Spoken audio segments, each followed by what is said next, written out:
Le salon d'agriculture est ouvert, on en a parlé, ouverture dans un contexte de crise. C'est le thème de La Voix est libre aujourd'hui.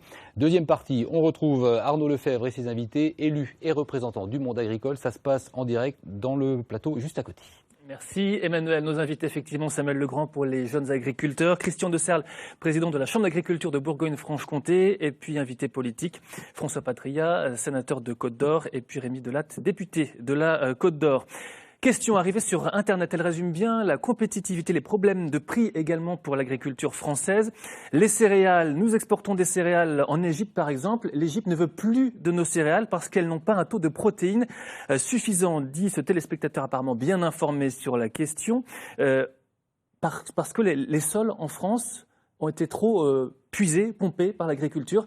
C'est un problème mondial. Est-ce que c'est une réalité? Est-ce qu'on est plus compétitif? Est-ce que les pays ne veulent plus de nos produits? C'est pas une histoire de puiser trop les sols. Aujourd'hui, on a la protection de l'eau, les nitrates, qui nous réglementent sur l'apport d'azote. C'est un peu technique, et on en met moins. Donc moi, je suis à 300% d'accord pour protéger l'eau. Par contre, ce qui fait la protéine dans le blé, c'est l'azote. Donc quand vous mettez moins d'azote, vous avez moins de protéines, et on a une norme de meunerie où on doit avoir 11% de protéines dans le blé. Et aujourd'hui, depuis 3 ans, ça commence à être récurrent, on est tout juste. Et donc nos lots de blé ne sont plus aux normes d'exportation, et même en France, un meunier veut un blé de 11% de protéines. Donc c'est un problème. Il faut arriver à réengager de la recherche et à remettre de la protéine dans nos blés, pour qu'on soit compétitif à l'exportation et qu'on ait des blés meuniers en France qui avaient une qualité mondiale qui soit possible d'être vendus. Céréales ou élevage, globalement, Christian de Serles, problème de compétitivité chez les agriculteurs français? Oui, je pense qu'on l'a déjà évoqué dans le cadre de cette émission. Ceci étant dit, nos produits, même si ponctuellement ils peuvent rencontrer un problème particulier, nos produits sont quand même convoités et se positionnent bien sur des marchés à l'export. Alors pas tous, mais ici en Bourgogne, enfin à Dijon, regardez l'excédent que génèrent dans la balance commerciale les vins spiritueux. Donc je pense que de ce côté-là, les agriculteurs français ou les viticulteurs français sont plutôt bien positionnés sur l'image du produit. Le problème, c'est d'être compétitif au plan économique. L'image des produits, oui, Samuel Legrand. Oui, par rapport à la compétitivité, il y a quelque chose qu'il faut qu'on arrive à faire passer. On parlait de normalisation. Monsieur Patria disait que les charges n'étaient pas importantes, mais les charges directes, peut-être, c'est à nous de jouer dessus. Mais les charges indirectes, aujourd'hui, quand vous mettez un tas de fumier à l'abri, ça coûte.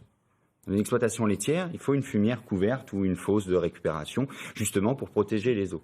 Mais il n'y a pas la petite ligne comme quand vous allez chez le garagiste où c'est marqué recyclage des filtres. Aujourd'hui, quand on vend 1 litre de lait, on ne met pas la petite ligne de 1 ou 2 centimes préservation de la qualité de l'eau en France. Et il y a un moment, il va falloir qu'on passe par ça, peut-être pour dire on veut un pays propre. Nous, on fera les efforts, on les a déjà faits, ça a été évoqué aujourd'hui, et on est capable de le faire. Par contre, on ne peut pas tirer sur nos revenus ou ne plus avoir de rentabilité sur nos exploitations pour ça. Donc il faut que la France, le consommateur, accepte de payer la qualité de l'eau, la qualité de l'air et tout ce qui s'ensuit. Rémi Delatte. Oui, je pense effectivement que c'est les dispositions qui ont été prises par la profession pour limiter la pollution, elles sont vraiment évidentes depuis très longtemps, bien avant qu'on parle d'éco-agriculture. Et j'ai le sentiment aujourd'hui, par contre, qu'on veut aller trop vite quand on impose aux agriculteurs, par exemple, de réduire le niveau des nitrates. Vous savez, le paysan, il ne va pas dépenser de l'argent comme ça pour mettre de l'azote dont sa culture n'a pas besoin. Par contre, ce qu'il faut faire en même temps, c'est développer de la recherche pour faire en sorte qu'on puisse trouver des éléments palliatifs de la baisse d'utilisation de certains produits, l'interdiction de certains phytosanitaires, faute de quoi le paysan n'arrivera plus effectivement à assurer la qualité qui est celle des produits agricoles d'une manière générale en France. Qualité voulue par les consommateurs, on le voit. Absolument. Il n'y a jamais eu autant de succès pour les filières courtes, pour les magasins de vente directe. Pourquoi n'y a-t-il pas plus finalement de ce genre de magasins, Christian de Serles? Il y a eu des réunions avec la grande distribution à Louhans il n'y a pas longtemps pour mettre tout le monde autour de la table. Et la grande distribution dit on n'a pas la demande en face, on ne peut pas avoir assez de production. Les agriculteurs ne nous donnent pas assez de viande pour mettre dans nos rayons. C'est vrai? C'est faux? L'offre qui est suffisante alors. C'est pas la demande, c'est l'offre. C'est l'offre, pardon. L'offre des agriculteurs n'est pas suffisante pour répondre à la demande des consommateurs. Je partage tout à fait ce qu'a dit tout à l'heure François Patria. On a la chance dans ce pays d'avoir d'abord une diversité de territoires, de régions, avec chacune leur originalité et leur particularité. C'est un atout. C'est un atout qui nous est envié. C'est un petit joyau qu'il faut essayer de préserver. Donc je pense aussi qu'il ne faut pas opposer des modèles. C'est-à-dire il n'y a pas les industries agroalimentaires qui seraient les grands méchants et puis le circuit court et le bio qui seraient des systèmes vertueux. Il y a un problème de marge pour la grande distribution, un problème de marge pris par la grande Après, distribution. ce qui mériterait aussi peut-être d'être dit, c'est qu'on a quelques exemples qui portent à réflexion et qui sont encourageants.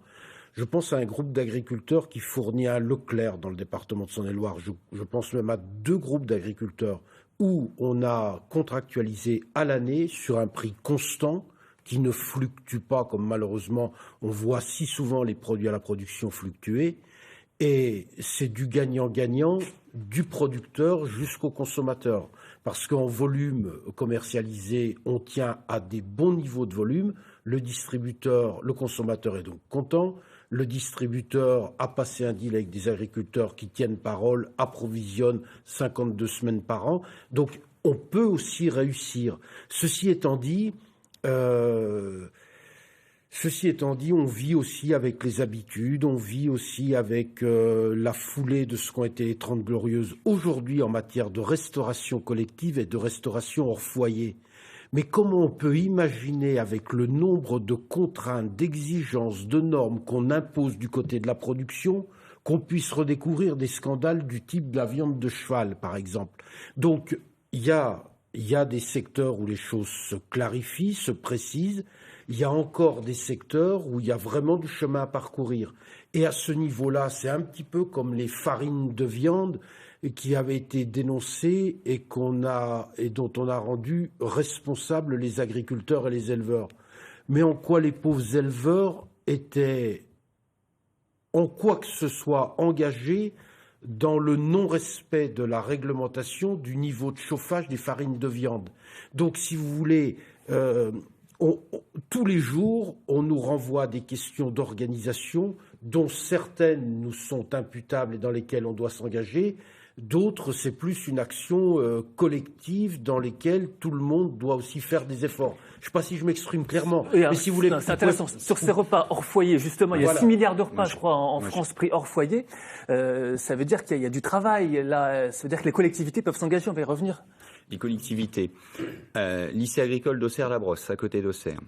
Ils achètent la viande de bœuf en demi-carcasse. Ce qu'ils ont fait, c'était une volonté du conseil d'administration, ils ont embauché un cuisinier. Donc l'État, les politiques, la région, le lycée, a fait le choix d'embaucher un cuisinier qui sait travailler la viande. C'est des 2 ou 3 producteurs qui approvisionnent localement. On sait d'où ça vient, c'est travaillé et ça fonctionne. Donc il y a aussi ça.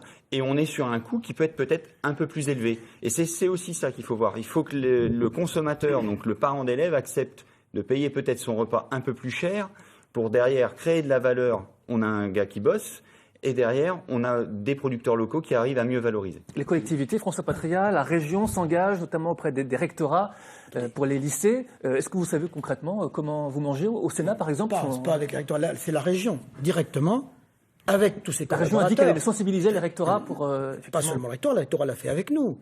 Mais nous avons mis en place plusieurs actions pour que nos lycées soient exemplaires et travaillent avec les producteurs locaux. On a mis en place sur téléphone, maintenant, une application qui s'appelle Local, qui permet à tous les producteurs de s'inscrire en ligne et à tous les acquéreurs, aujourd'hui, de collectivités locales. Il y a les lycées, les collèges, les hôpitaux, les comités d'entreprise. Il y a aujourd'hui des milliards, c'est vrai, qui peuvent aujourd'hui s'approuver localement. Le tout, c'est d'assurer l'offre telle que vous l'avez demandé. C'est le cas au Sénat, par exemple. C'est très difficile.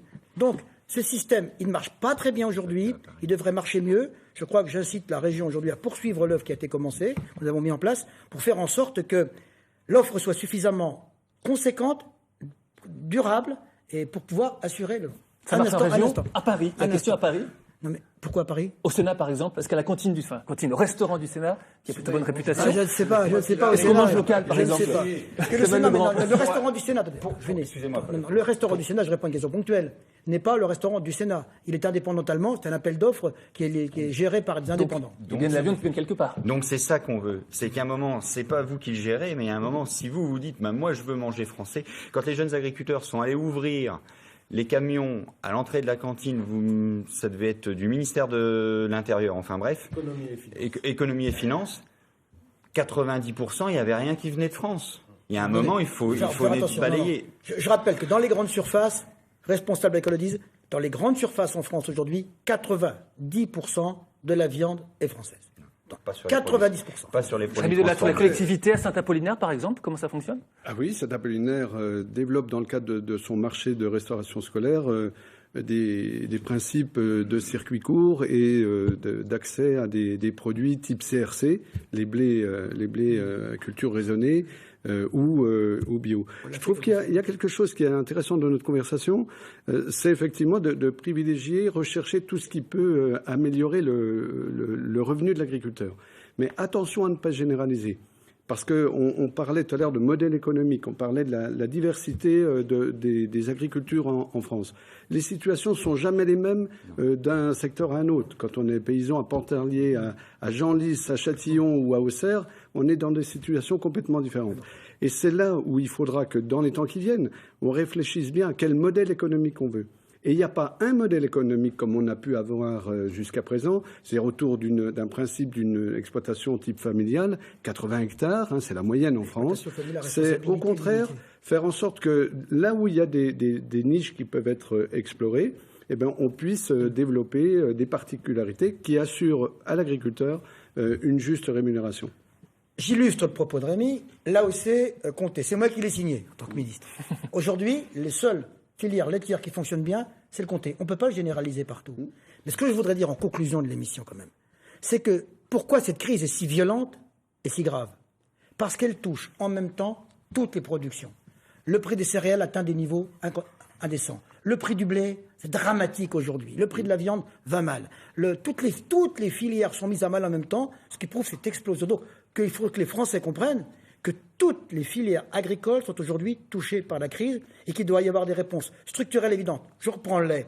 Nos structures, Rémi. En Nouvelle-Zélande, premier producteur de lait, une coopérative. En France, 350 coopératives. Les structures, regardez autour, comment elles fonctionnent. On verra bien, je donne ça comme exemple qui frappe à la fin pour montrer qu'il y a des réformes structurelles aussi à faire très importantes. Et nous en reparlerons puisque le salon ne fait que commencer, 10 jours à la porte de Versailles. Nous y reviendrons largement. Il y a un département à l'honneur sur le stand Bourgogne-Franche-Comté chaque jour.